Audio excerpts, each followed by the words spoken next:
Agraïm al Josep i al Ramon les seves explicacions sobre aquesta col brotonera típica d'aquí de la comarca del Garraf, i moltes gràcies per deixar-nos entrar a la seva finca.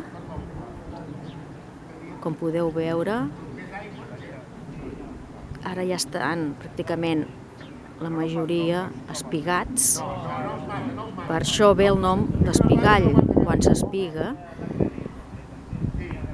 ja n'hi ha en flor, i de les flors sortiran les tavelles, i de les tavelles la llavor que la porten a Creixell perquè una empresa en faci el planter.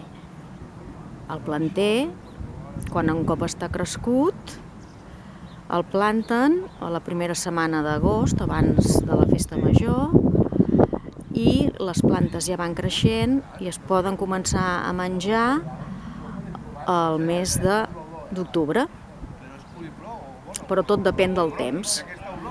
Llavors, perquè es vagi mantenint durant tots aquests mesos, fins al mes de març, van tallant els brots, els brotons, escapcen també la planta per la part de dalt perquè no creixi cap amunt, i a mesura que van traient els brotons, la planta en va traient més i va creixent. Un cop ja han sortit totes les flors,